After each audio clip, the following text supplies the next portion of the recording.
చూసావా, ఎలా అనిపించింది? మామూలుగా లేదు, కింద పెట్టి బ్యాట్ కొడితే సిక్స్ పోయి బాలయ్య చేతిలో బాబు కాబట్టి బాల్ పోయి ఆడబడ్డది.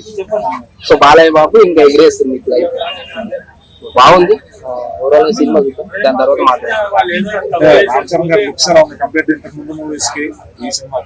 రంగస్థలం కానీ బుచ్చిబాబు గారు బాగా హ్యాండిల్ చేశారు. బుచ్చిబాబుతో సినిమా అంటే మామూలుగా ఉండదు ఒకటి, ఇంకోటి బుజ్జిబాబు అన్న సైలెంట్ గా ఉంటాడు, వైలెంట్ చూపిస్తాడు.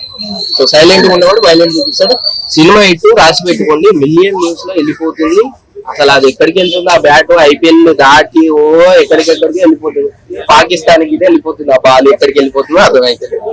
సో ఈసారి బ్యాట్ తోటి బాక్స్ ఆఫీస్ బద్దలు కొట్టడానికి వచ్చేసింది రామ్ చరణ్. మ్యూజిక్ బాగుందన్న, చాలా బాగుంది.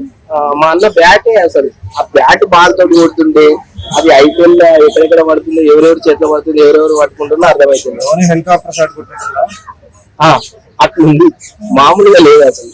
పాకిస్తాన్ పోయినట్లుంది అది, అట్లుందా అన్న. మరి ఫస్ట్ లుక్ వచ్చినప్పుడు ట్రోల్ చేశారు చాలా మంది, పుష్ప లాగా ఉందని చెప్పేసి. మరి ట్రోలర్ ఏం చెప్తారు? పుష్పకి దీనికి సంబంధమే లేదు.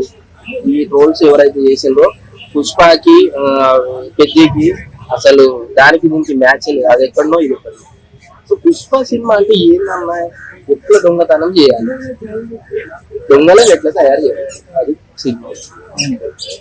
సో మరి మ్యూజిక్ డైరెక్టర్ గా ఏఆర్ రెహమాన్ గారు కాకుండా డిఎస్పీ గారు ఉంటే బాగుండేది, ఇంకా బ్యాక్గ్రౌండ్ స్కోర్ అదిరిపోయేది అని చెప్పి చెప్తున్నారు. సినిమా చూడాలి కదా, సినిమా చూడక ముందుకే అన్ని చెప్పిండు.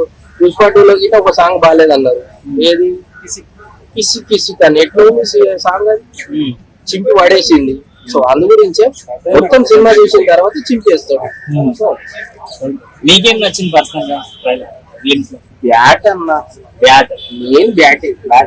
ఆ బ్యాటింగ్ మామూలు బ్యాటింగ్ కాదు, కింద పెట్టి కొడితే అది బాలయ్య బాబు చేతిలో పడ్డది, ఇంకా కొంతమంది చేతిలో పడ్డది, కానీ ఆటగాడేనా, మామూలు ఆటగాడు కాదు. ఆ బ్యాటింగ్ రన్నింగ్ చేసుకుంటూ వచ్చి కొట్టిండన్న బ్యాట్ తోటి బాలు. అది కింద బ్యాట్ కింద కొట్టి అమ్మ కొడితే సిక్స్ పోయింది. అది ఏడ పోయిందో గిట కనపడలేదు. చక్క పోయి బాలయ్య ఆ షాట్ కి, ఆ సీన్ కి థియేటర్స్ లో రెస్పాన్స్ ఎలా ఉంటుంది? మామూలుగా ఉండదు అసలు, అందరు బ్యాట్లు పట్టుకొని వస్తారు మళ్ళీ, ఆ రేంజ్ లో ఉంటది.